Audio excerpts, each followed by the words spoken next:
Como é que um pontinho no mapa do nosso celular sabe com a precisão de alguns metros exatamente onde a gente está? Pois é. Ou como a previsão do tempo consegue antecipar uma tempestade horas antes. Exato. A resposta para essas perguntas e para tantas outras está flutuando em silêncio bem em cima da nossa cabeça. Uhum. Hoje a gente vai fazer uma análise bem a fundo num conjunto de fontes sobre satélites artificiais. Nossa missão aqui é desvendar como esses objetos, que nasceram de uma disputa acirrada na Guerra Fria, Totalmente. se tornaram uma parte tão invisível e, ao mesmo tempo, indispensável da nossa vida. E no meio do caminho a gente vai ver que a física por trás deles, que envolve até Einstein, é muito mais surpreendente do que se imagina. Bom, para começar do começo mesmo, a palavra satélite, ela parece super moderna, tecnológica, mas a definição original é bem mais ampla, né? Exatamente. Na essência, um satélite é qualquer corpo que orbita em torno de um outro maior por causa da gravidade. O exemplo mais clássico que a gente tem é a Lua. Nosso satélite natural. Isso. Nosso satélite natural, ela está lá simplesmente seguindo as leis da física. Mas o nosso foco hoje, claro, são os artificiais. Aqueles que a gente colocou lá em cima. E a história deles começa no momento bem tenso do século XX. A Guerra Fria. A corrida espacial entre a União Soviética e os Estados Unidos foi o grande motor por trás de tudo. O pontapé inicial. O pontapé inicial. Foi em 4 de outubro de 1957. Nesse dia, os soviéticos, liderados pelo engenheiro Sergei Korolev, lançaram o Sputnik 1.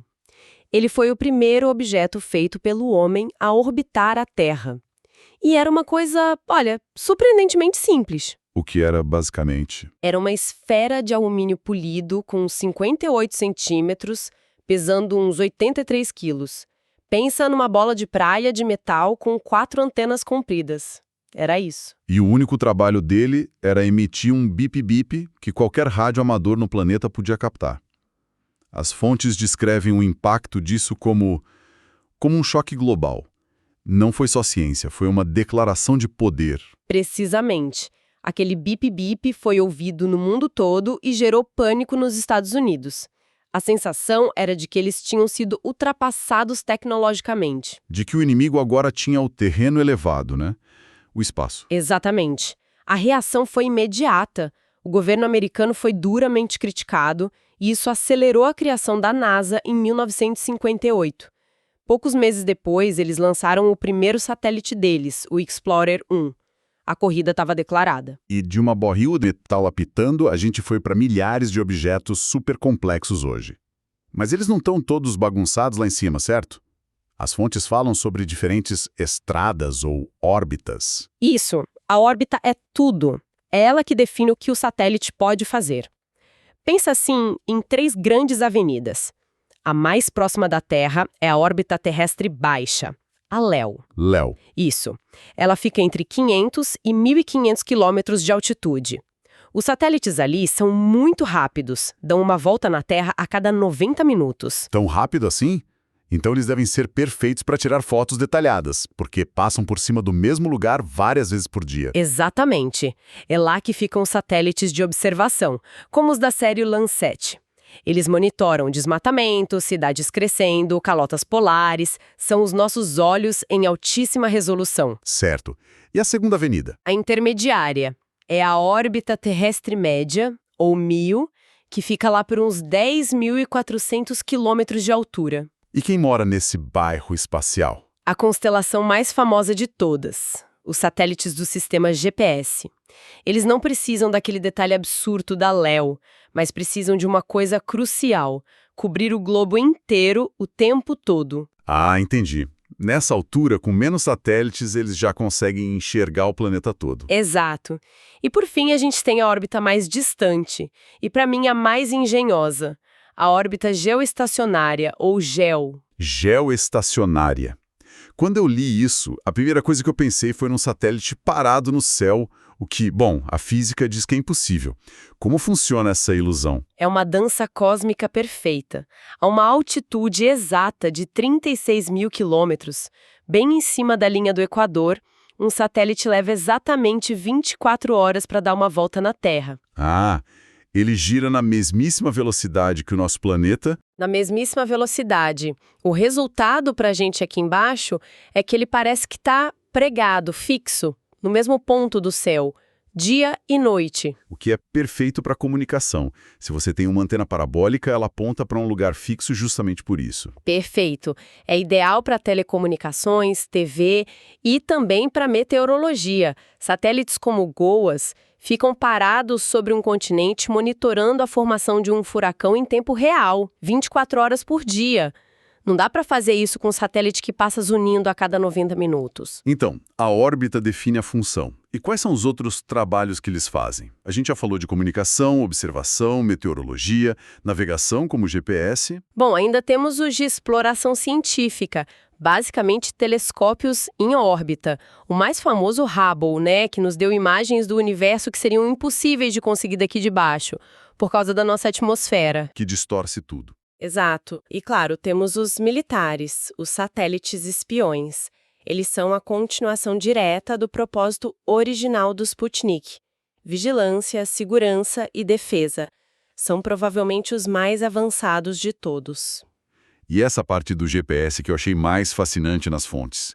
A gente usa todo dia, no carro, no celular, e não faz a menor ideia da complexidade absurda que está acontecendo ali para aquele pontinho azul se mover no mapa. É uma maravilha da engenharia, de verdade. O princípio básico é a trilateração. O sistema tem 3 partes, né?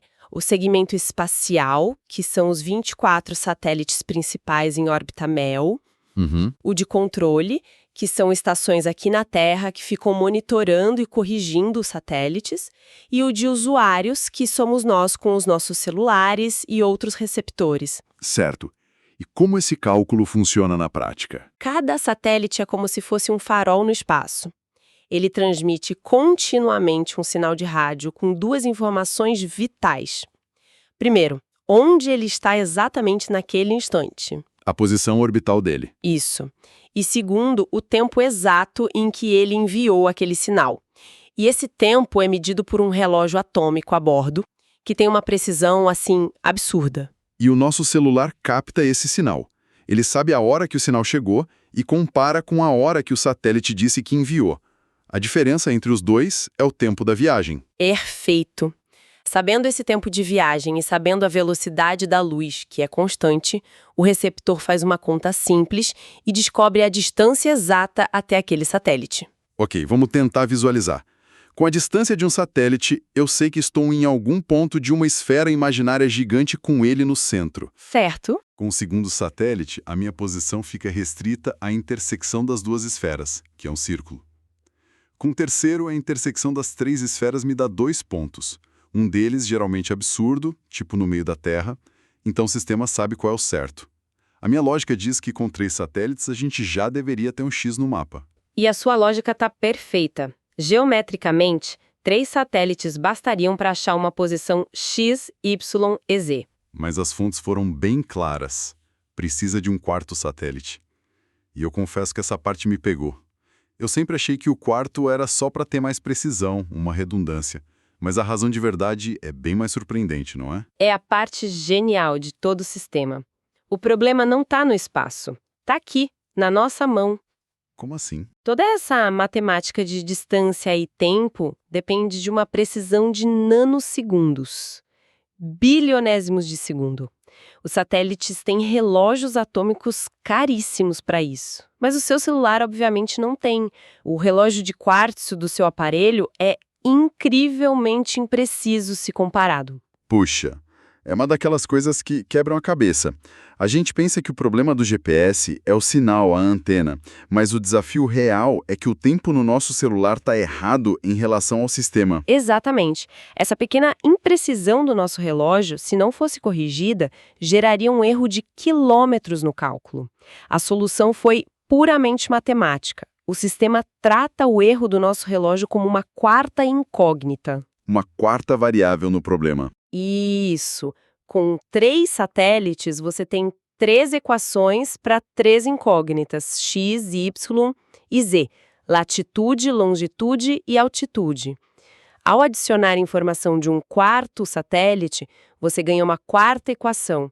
E essa quarta equação permite ao sistema resolver a quarta incógnita, o T, de tempo, ou seja, o erro exato do seu relógio. Que incrível! Então o quarto satélite não serve para refinar a posição, ele serve para corrigir o tempo do nosso próprio aparelho. Ele sincroniza o nosso relógio barato com os relógios atômicos em órbita. É exatamente isso. Ele ancora o nosso receptor na realidade temporal do sistema GPS. É por isso que, às vezes, quando você liga o GPS, ele demora um pouquinho. Ele está caçando esse quarto satélite para poder fazer a mágica acontecer. E quando eu achava que não podia ficar mais complexo, as fontes trazem Albert Einstein para a conversa.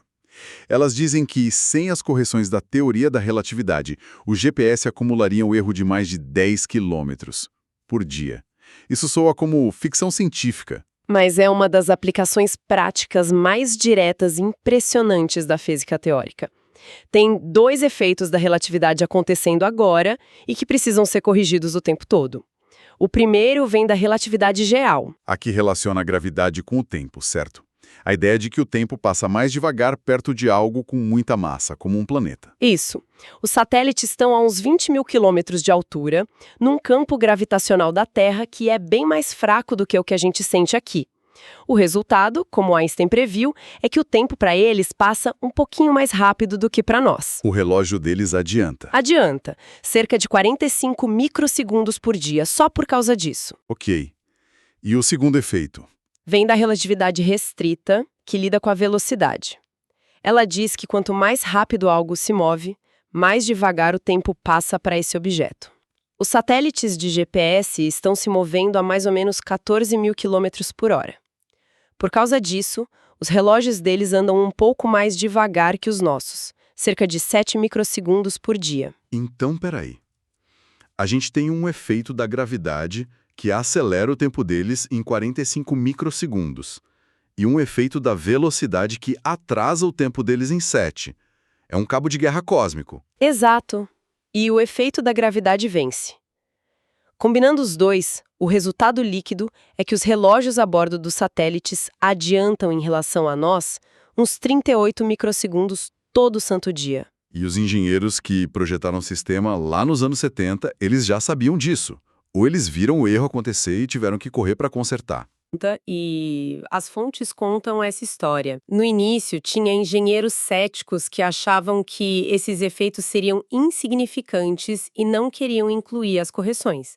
Mas os físicos insistiram. E aí? Fizeram um acordo. Lançaram o primeiro satélite com a correção desligada, mas com interruptor para ligar aqui da Terra caso precisasse. E como os físicos previram, o relógio do satélite começou a adiantar exatamente na taxa prevista pela relatividade.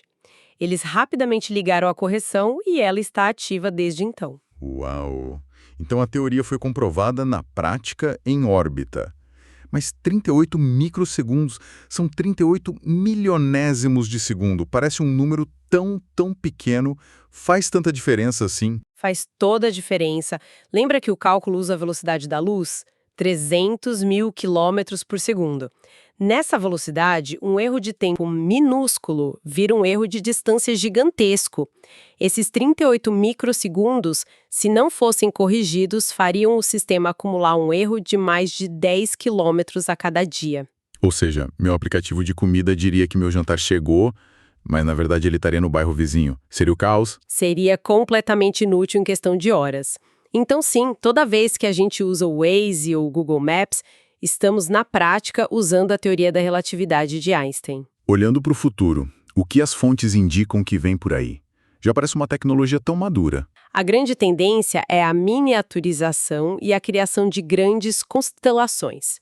Em vez de poucos satélites grandes e caros, as empresas estão lançando centenas até milhares de nanosatélites. Alguns são do tamanho de uma caixa de sapatos. Mais baratos e mais rápidos de produzir. Exato. Com mais satélites, podemos ter dados de monitoramento ambiental e previsão do tempo com uma frequência muito maior, quase em tempo real. E a inteligência artificial vai ser crucial para analisar esse volume de dados. Mas essa Essa proliferação de objetos em órbita também traz um problema sério que as fontes destacam, né? Um problema muito sério: o lixo espacial. A gente está falando de satélites desativados, pedaços de foguetes, ferramentas perdidas, até lascas de tinta. Tudo isso orbitando a velocidades altíssimas. Uma colisão gera milhares de novos detritos que ameaçam outros satélites numa reação em cadeia. Estamos criando um campo minado ao redor do nosso próprio planeta. Exatamente. A poluição em órbita se tornou uma preocupação real para a viabilidade das operações espaciais no futuro. Certo. Então vamos recapitular nossa jornada. A gente viu que os satélites artificiais, que nasceram da rivalidade da Guerra Fria, hoje operam em diferentes estradas orbitais, cada uma para uma função. Desvendamos o segredo do GPS. Aquele quarto satélite não está lá para aumentar a precisão da localização, e sim para corrigir o erro do relógio do nosso próprio celular. E talvez o mais fascinante de tudo, descobrimos que a teoria da relatividade não é só um conceito abstrato. Longe disso. Ela é a correção matemática que impede que seu mapa te mande por bairro errado todo dia. E isso nos deixa com uma reflexão. Os satélites começaram como ferramentas de poder na Guerra Fria e continuam sendo cruciais para a segurança e para a economia global. Agora, com empresas privadas e mais nações lançando as próprias constelações, a gente está numa nova era da corrida espacial. A questão é, como isso vai mudar o equilíbrio de poder e o acesso à informação no futuro? E, talvez mais importante, quem vai ser o controlador de tráfego lá de cima e definir as regras para esse novo território cada vez mais congestionado?